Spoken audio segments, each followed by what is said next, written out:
Hello and welcome to another Overlord lore video, and this time it is time for a bit of speculation about the recently announced 14th Overlord light novel. After all, this was a topic you requested very often, but again, please keep in mind that all of what I'm going to say is based on the story thus far.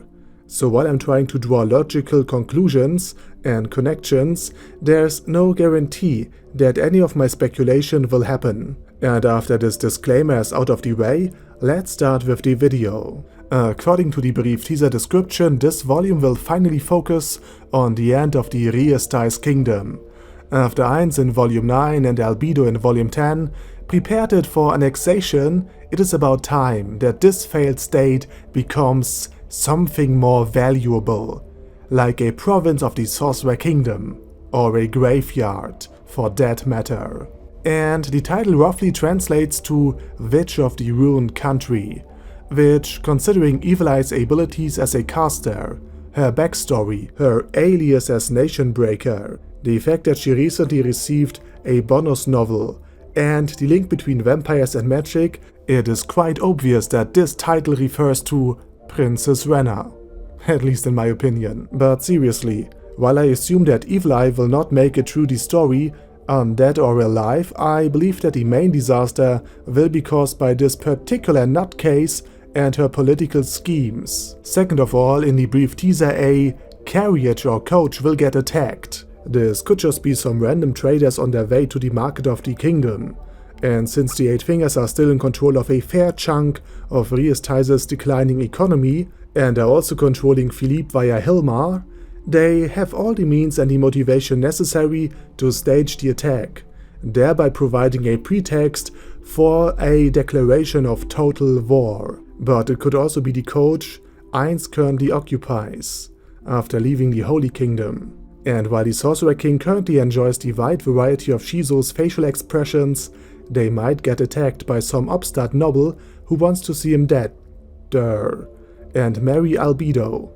You know, everything I just said about Renner except being intelligent, beautiful, or in leash with Demiurge applies to Philippe as well. This fine example of what happens if arrogance meets power, meets stupidity, meets visual thinking is perhaps on its way to become a second Remedios, but this time for Albedo. In any case, this constructed incident will apparently spark the war.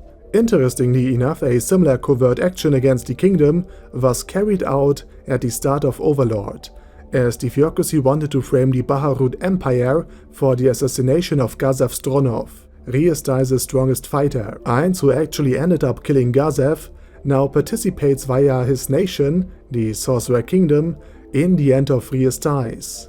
And this is something the Theocracy had always wanted, replacing the incompetent kingdom with an able ruler who will ensure humanity's safety. But as the old saying goes, you should be careful what you are wishing for.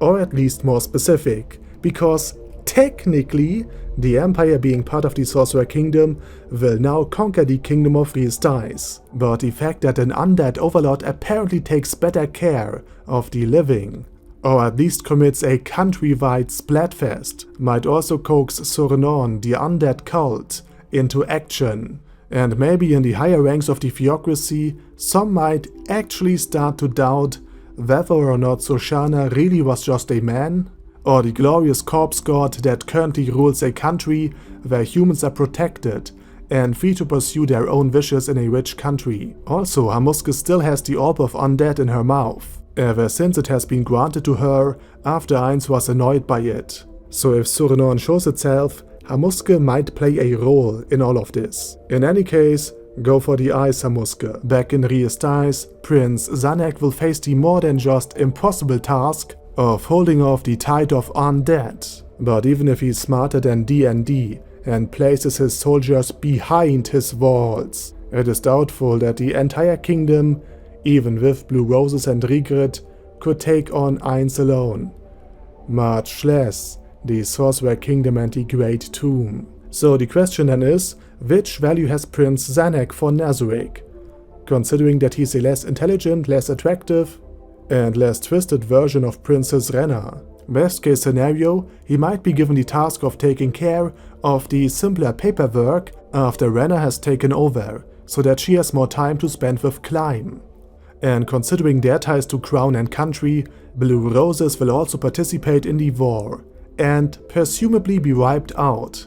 After all, at least one of the Pleiades has still a grudge to settle with Evileye, and I highly doubt that the fine slab of meat that is Gargaran will go unnoticed by Solution either. And as far as Lakius is concerned, she might count as an unspoiled human. But I also believe that the single most impactful point, the greatest calamity the invasion causes, might not be the end of Re-Estize and the expansion of the Sorcerer Kingdom, but that the wild magic ring Platinum presumably granted Regret of the 13 heroes who handed it to Gazev, who gave it to Climb, could spark the interest of Ainz, who is a known collector and hoarder of valuable treasures, especially because after his runecraft business has taken a hold in the Holy Kingdom, he might look for yet another unknown source of magic. Also, this invaluable artifact is apparently important enough that Platinum has warned Regret that the ring should never fall into the wrong hands, especially not in those of these evil guys from Yggdrasil. And considering that Climb has the ring and is about to become Renner's dog, and that Renner has literally in leash with Satan, this worst case scenario could happen basically any moment. Yet even better, while the enemies of Nazarick might believe that the Sorcerer King is after the three-armed demon statue that supposedly has the ability to control demons, he might actually aim for the ring and be noticed way too late. This incident then might compel the remaining Dragon Lords to take action. And even better, Yaldabaoth still has his second demonic statue, the one with the 6 arms. So there might be a lot of strategy and layered schemes Ainz might accidentally employ as part of his 10,000-year plan. And even if Ainz doesn't obtain the ring, or the Dragon Lords don't obtain the knowledge about Ainz's ownership of the ring, a direct border between the Sorcerer Kingdom and the Arkland Council State is something that might cause some mild case of discomfort as far as the Dragon Lords are concerned. Especially Platinum Dragon Lord might get some flashbacks about his battle with the 8 Greed Kings, which would be quite interesting. And while at the end of the books Ainz may looking north and the dragons might stare into their doom, the slain theocracy might use this goat-sized distraction in order to finally launch an all-out invasion on the Elven Kingdom. After fighting the Knife Ears for decades, perhaps even a century, they might finally have the opportunity to deploy Zashi. Coincidentally, like Ainz granted Sebas a vacation with Juare, he might grant the Elven Twins a vacation in the Elven Kingdom. And again, since the slain theocracy might be itching to grant Zashi an opportunity to avenge her mother, now that the Dragon Lords have other things to worry about, and since Zashi is itching for some man that is stronger than her, she might end up pursuing Aura. And Aura might end up even more annoyed after she and her brother, having already to deal with the 3 elven servants Ainz saved from Aria and, well, himself.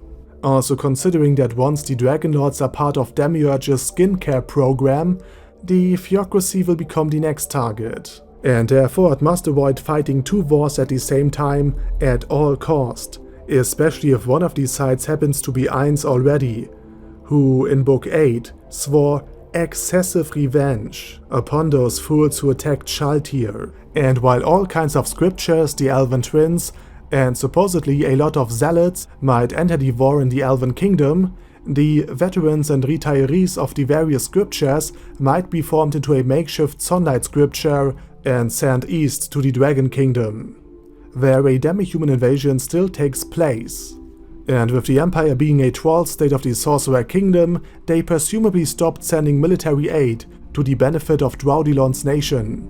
But in her desperation, the Queen might be compelled to ask the Sorcerer Kingdom for help, which would be an interesting job for the now state-owned Adventurer Guild, or the Lizardmen. After Cocytus had taken over, he led the tribes on various expeditions, for example against the Toadmen of the Greater Lake, and presumably formed them into a capable army. So whether during the invasion of Re-Estize or in the defense of the Dragon Kingdom, I wanna see how this united army under Cocytus would do in battle, especially after all of the slow build-up and the training, which is now going on for almost 10 books. And I already mentioned this in my video about the current state of Re-Estize after the Splatfest, but I will do it so again. The 8 Fingers, despite being loyal to Nazarick, might be ended as well, since they wouldn't be that useful in the long term when compared to what Nazarick can do with its own forces. Especially since the Golden Princess is apparently better at administrative tasks and economic problems. Especially when she has finally a free hand once all of the idiots are gone, because during and especially after the invasion is completed, I highly doubt that the incompetence and in general highly arrogant and entitled behavior from the merely human aristocracy will be tolerated. And especially Philippe will suffer. This much should be certain. The question is just how much, considering the outrageous things he had done to Albedo already and planned to do to her. Generally speaking, his only hope is that he might get accidentally killed after walking into a horde of undead, and similar to this rather dim-witted member of the Sunlight Scripture right here, he might actually try to bribe a Death Knight. And while it is already in motion during the invasion of Re-Estize, Ainz could send his troops to the Holy Kingdom as well, since Demiurge and the Cuspont doppelganger he installed wanted to create a civil war, in order to create yet another pretext for Ainz to swoop in and save the day. So if the armies of the undead are already mobilized, it would be a shame to stop halfway. And somewhere in between all of this, Nea might hold a magnificent speech about justice and about how these grim and spiky monstrosities are actually your friend. Also supposedly during the war, Brain Anglaus might finally die, after surviving getting confronted with the most overpowered of shares on 2 separate occasions. Judging by the fact that he has formed a bond with Climb, he might die protecting him, because Climb bears the ring. So like Frodo in Lord of the Rings, Climb, the smallest, most insignificant of creatures, might have an overall meaningful impact on the story, before he's been impacted by various blades wielded by various undead.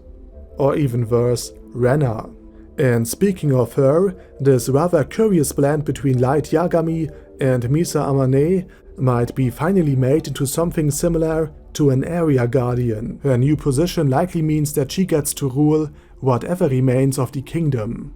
Once conquered, this failed state will become her new area, though she might have some explanation to do as far as Climb is concerned. But considering Renner's skills in the fields of finance and governments and, most important of all, manipulation, she might be able to quickly turn the Kingdom of Re-Estize into a net tax-paying part of the Sorcerer Kingdom, while playing up her supposedly good intentions and her concern about the survivors as a justification aimed at Climb. Also, I wanna know what is in the box Albedo granted her. Thus far, I am speculating that it is a race-changing item, possibly one that transforms Renner into a doppelganger herself, since she's a double agent. Then again, Fluder receiving a book that might change him into an Elder Lich, or at least shut him up for some time. Albedo and Demiurge might have taken Ainz's action in the Empire as a template for how to reorganize the kingdom. And last but not least, Ainz will finally get filled in detail about the status of his own kingdom.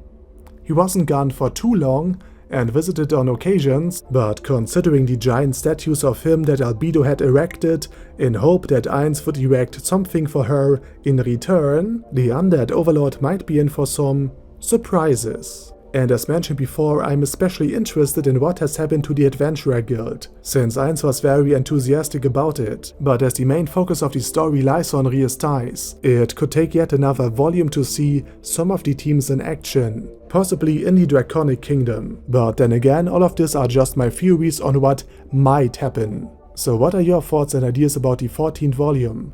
Let me know in the comments. And with that said, thank you very much for watching. Be sure to check out my second channel. Have a nice day. Over and out.